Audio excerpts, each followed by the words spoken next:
Hi, friends. Happy Wind Down Wednesday. I'm so glad you're here with us this evening. Find someplace cozy to sit and we will get started.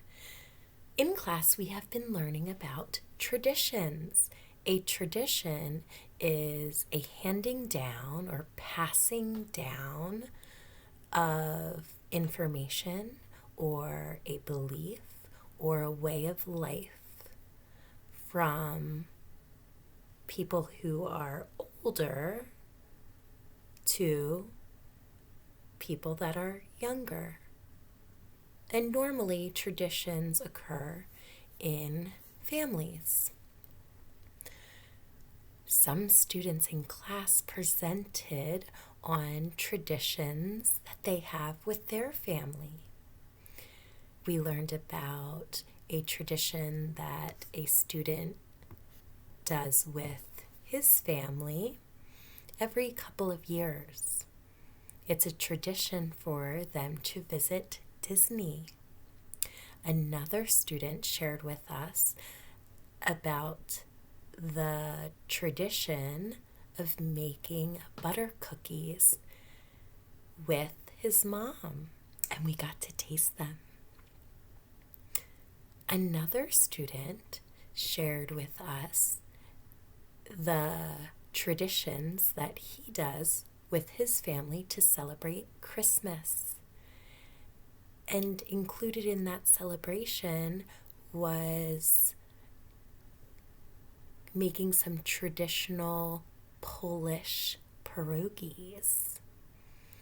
We also really enjoyed learning about a tradition that a student does every year during Christmas time. We got to see a video of this student meeting Santa on the fire truck. It has been so much fun learning about the traditions that your family does. This evening, we're going to be reading a story where we are going to see some traditions that take place to celebrate Christmas. One tradition that many people who celebrate Christmas do is gift giving. In class, we made some special gifts for our grown-ups. You might be giving it to your grown-up as a winter gift or a Hanukkah gift, maybe a Kwanzaa gift, maybe a Las Posadas gift, maybe a Christmas gift. We're going to read a story that's written by an author who tells us about some gifts that he got, that he still has, when he was a child.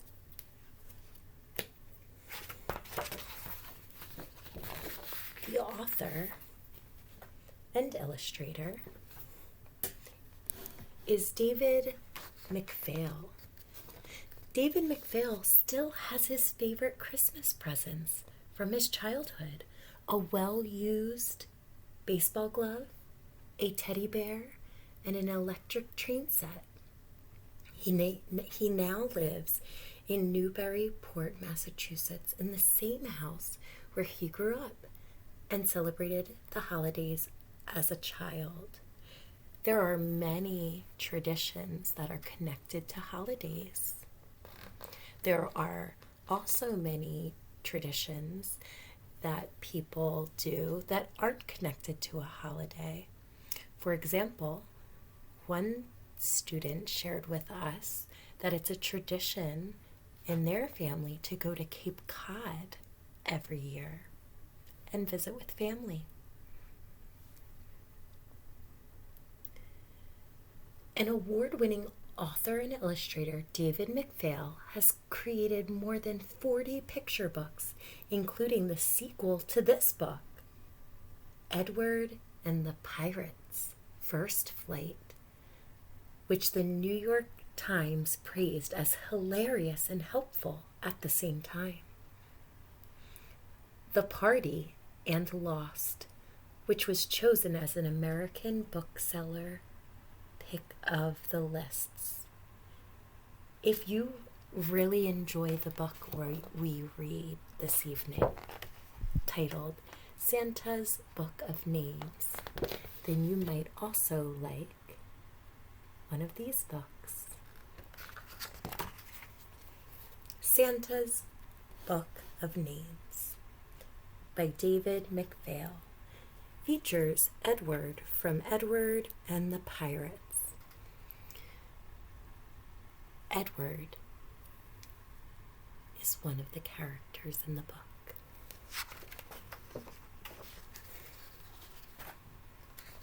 Book of Names.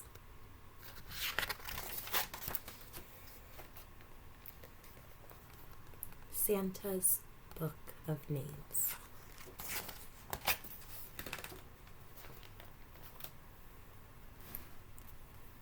This dedication made me smile when I read it. To my mother, who sang us the songs of Christmas. In class, we have fun learning about the many traditions that are connected to holidays. When we were learning about Noche Buena, which is Christmas Eve in Mexico, we listened to some Mexican Christmas music. And when we learned about Christmas, we listened to some traditional Christmas music. Special thanks to Charlene West, first grade teacher at Greenwood Elementary School in Greenwood, Missouri, for her advice and counsel.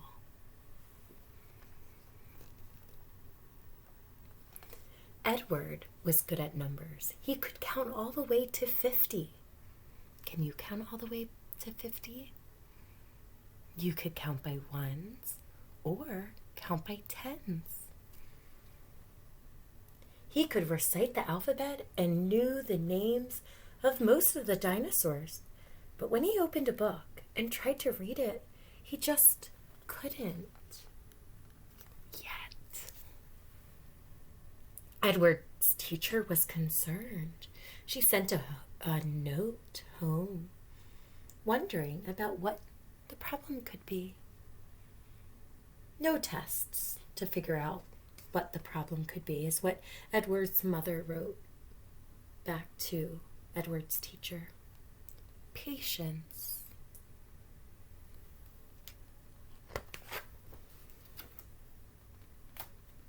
Patience means waiting and trying and seeing what happens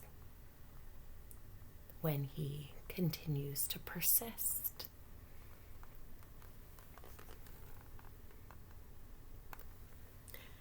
At bedtime on Christmas Eve, Edward's father read aloud Edward's favorite Christmas story.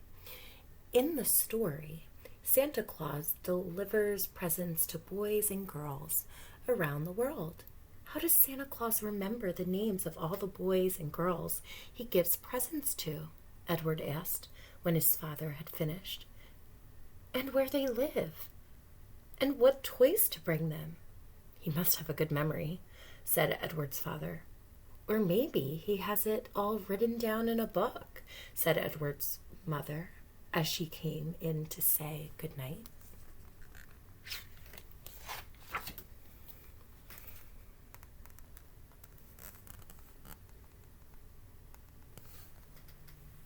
After his mother and father had kissed him and turned off the light, Edward took his flashlight from under his pillow and tried to read the story himself.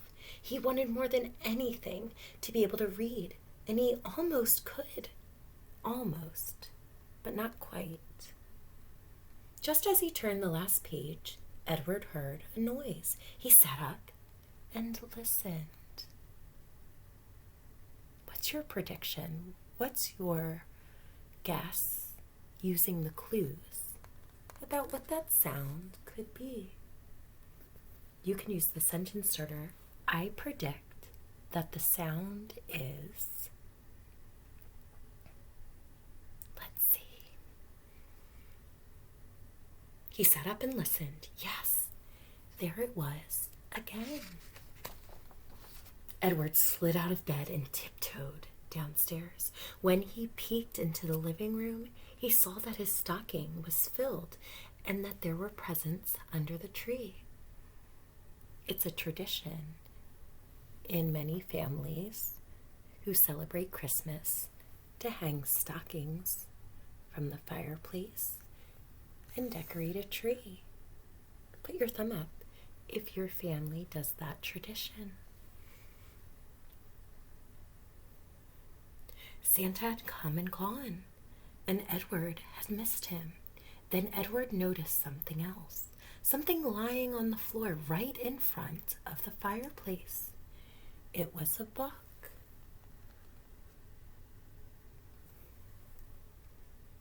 He bent down and picked it up.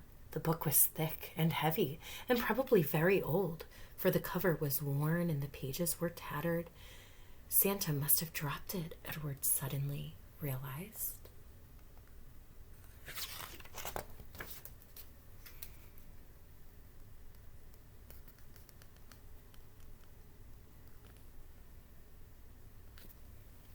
He ran to the front door, threw it open, and stepped outside. Just as he did, a long shadow passed over him and glided across the fresh, moonlit snow. "Santa, wait!" cried Edward. "You forgot your book." But in the jingle of sleigh bells and the rush of the wind, Santa didn't hear, and in an instant he was gone. How far could Santa get without his book? Edward wondered. And when Santa realized the book was missing, how would he know where to find it? Then Edward had an idea. What do you think his idea is? He hurried back into the house, quickly put on his boots, mittens, coat, and hat. He knew what letter the word book started with, so he tromped out a huge letter B in the snow. Would Santa see it? And even if he did, would he know what it meant? What does the letter B mean again? Why is he doing that?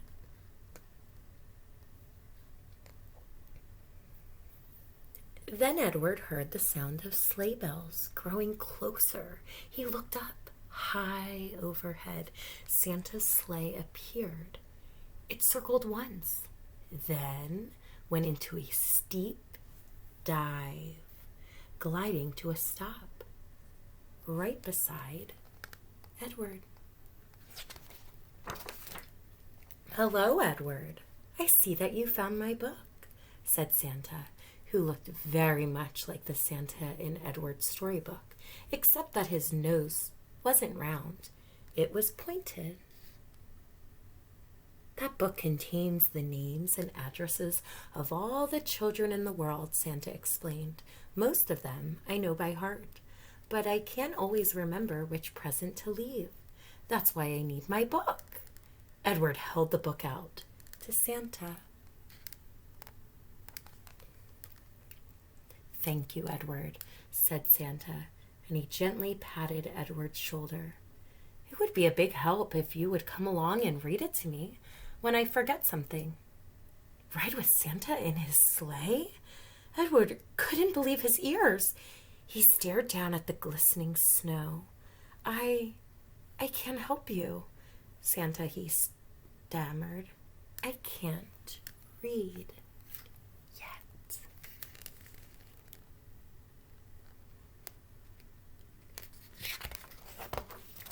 "Come along anyway.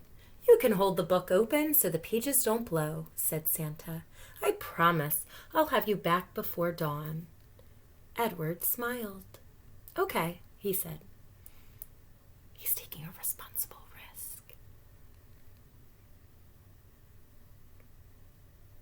and he jumped into the sleigh beside Santa, who bundled him up in thick woolen robes and placed the open book in his lap. Then Santa gave a low whistle,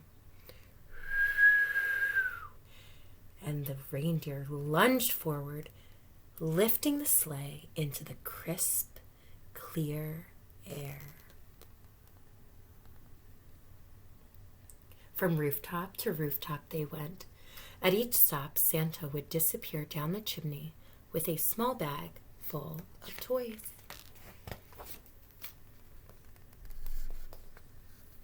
This page reminds me of when we were learning about different communities, rural, urban, and suburban. This is an urban setting, the city.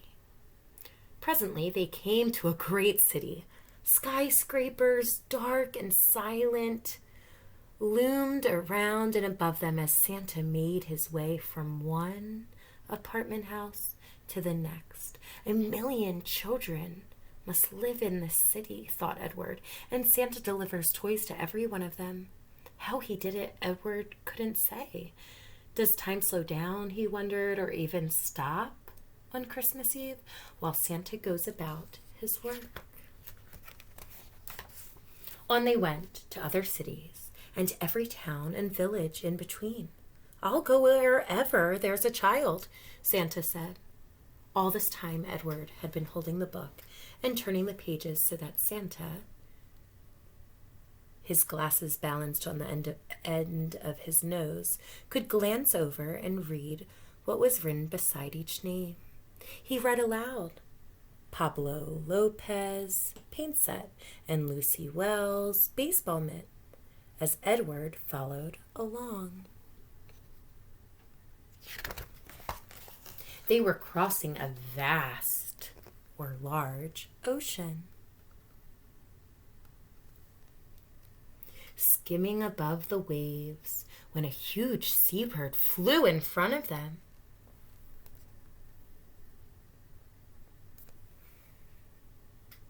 As they went past the bird, the tip of its wing brushed Santa's glasses and sent them spinning.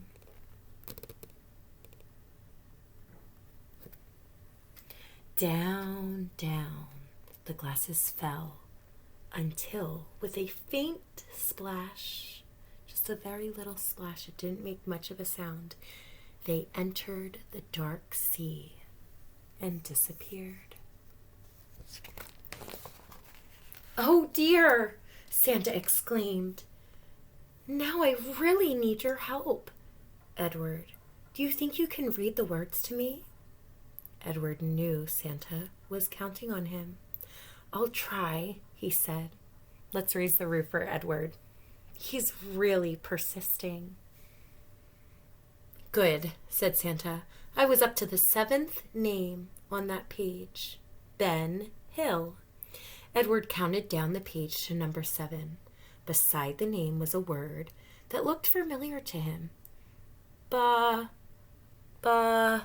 Edward began. "That's right," Santa said. "Just sound it out." Ba,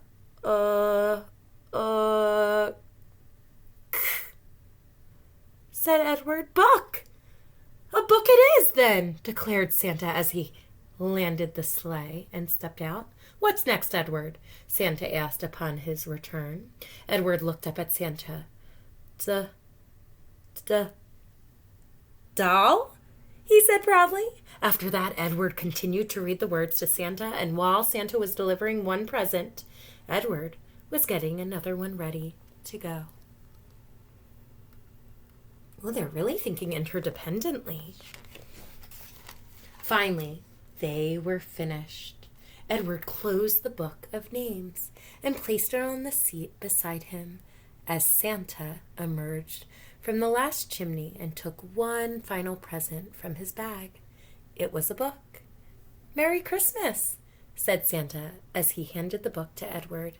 "Thank you for all of your help. I couldn't have done it without you." Then he took up the reins once more, and in an instant they were streaking through the dawning sky. Edward opened his book to the first page and stared down at the words.